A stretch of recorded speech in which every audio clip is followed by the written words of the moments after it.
Bodmin, all trains please, this is Bodmin. This is Bodmin as it might have been in the 1930s.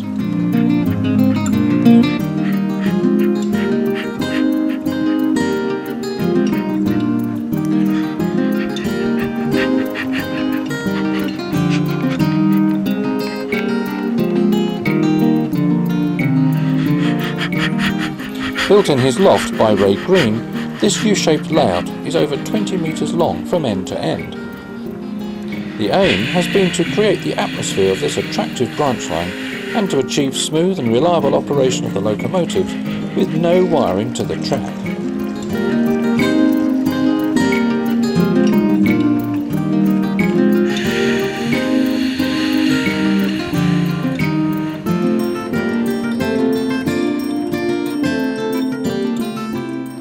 Although Bodmin is a terminus, it's also a through station for the mineral trains that run between Boscarn Junction and Bodmin Road. The dotted line is a connection that was never built, even though the company had bought the land.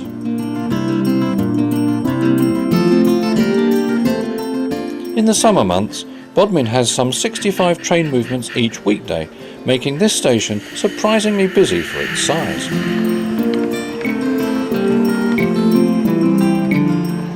In addition to the regular passenger services, there are at least 3 goods trains calling each day, and also a number of mineral trains conveying stone and china clay from the Wenford Bridge line to Bodmin Road and beyond.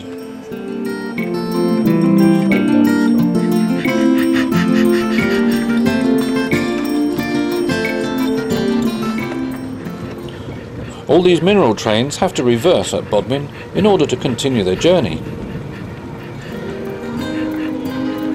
So let's have a look around at some of the buildings. There's an interesting L-shaped station, a single road engine shed, and a large goods shed. They've all been scratch built from card using plans of the original buildings, and all the points are handmade using Pico components.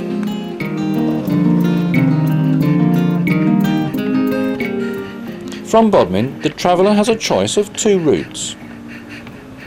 This one to Bodmin Road for connection to the main line,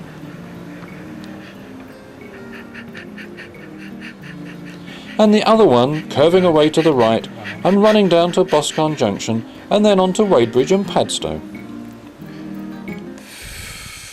This O-gauge model of Bodmin is fully signalled to prototype practice and includes all the ground discs.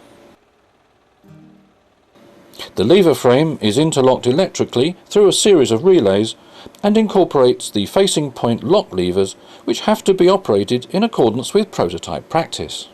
The levers operate sliding switches that power the point and signal motors and the interlocking relays. This box at Bodmin really has to be learnt. Next to the lever frame are 2 telegraphic block instruments. One is linked to the signal box at Bodmin Road, and the other is linked to Boscarn Junction. Using these block instruments, the signalmen can communicate with each other through a series of tapped codes.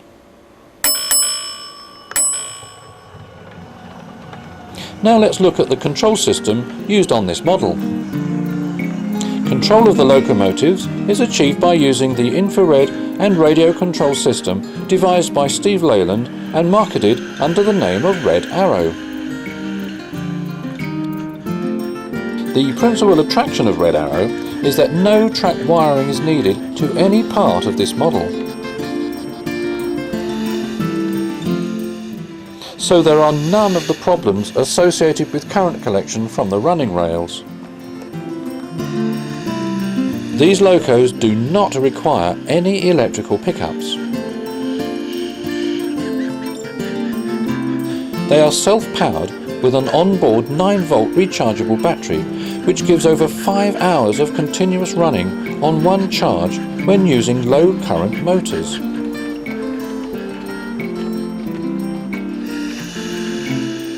Poor starting and stopping and jerky movements over points are totally eliminated, even on dirty track.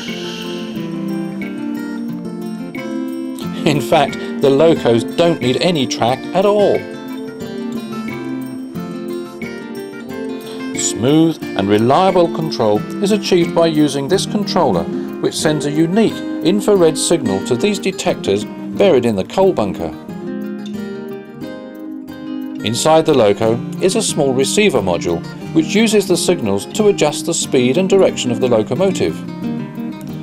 Each loco is given its own unique code which is easily programmed remotely using the controller. This can handle up to 99 locomotives, and in addition, the acceleration rate can be programmed to suit your engine's performance.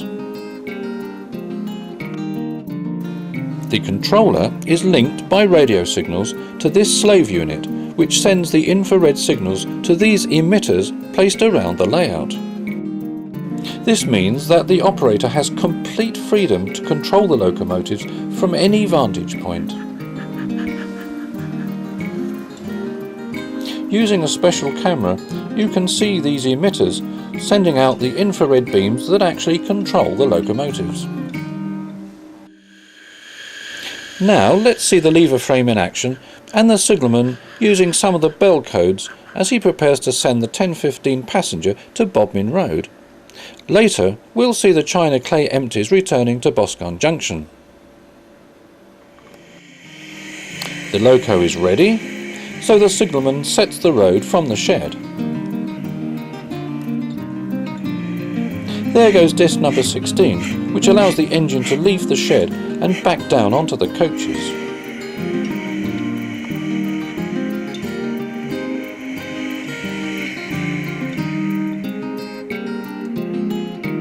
Notice how well the loco responds under the red arrow system. Bodmin now calls up Bodmin Road signal box. Bodmin Road responds, and then Bodmin asks if the line is clear. If the line is clear, Bodmin Road replies, and then sets his instrument to show line clear, which is repeated at Bodmin. Having received line clear, the signalman at Bodmin now sets the road by pulling off signals 3, 2 and 1, which allows the train to leave on its 4-mile journey down to Bodmin Road.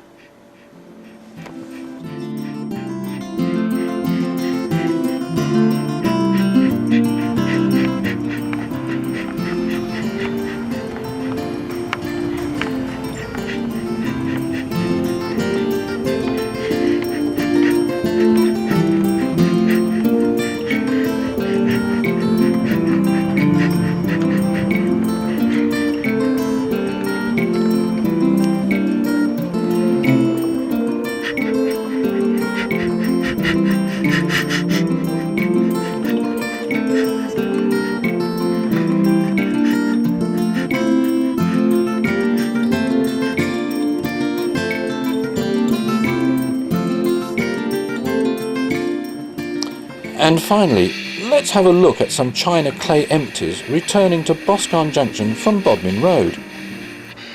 These clay wagons are being placed in the back siding at Bodmin, awaiting transfer to Boscon Junction, from where they will go to the clay dryers at Wenford Bridge.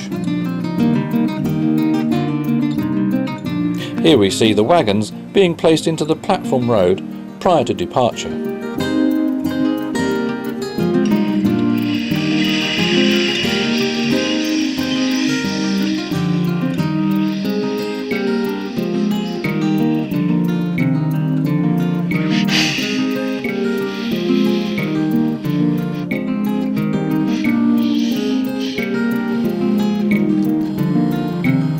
Having received line clear from Boscon Junction, the signalman sets the road as follows.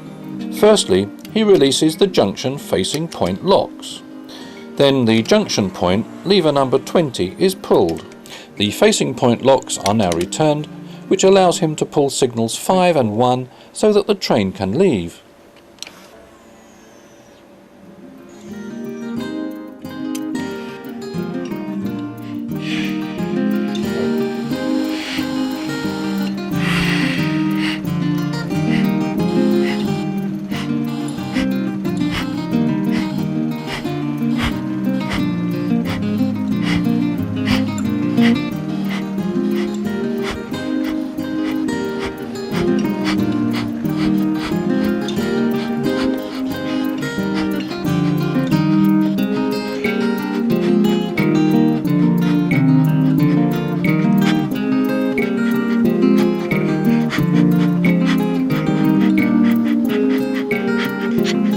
This time the pannier tank has a really easy load, but care still has to be taken on the curve to comply with the 15 miles per hour speed limit.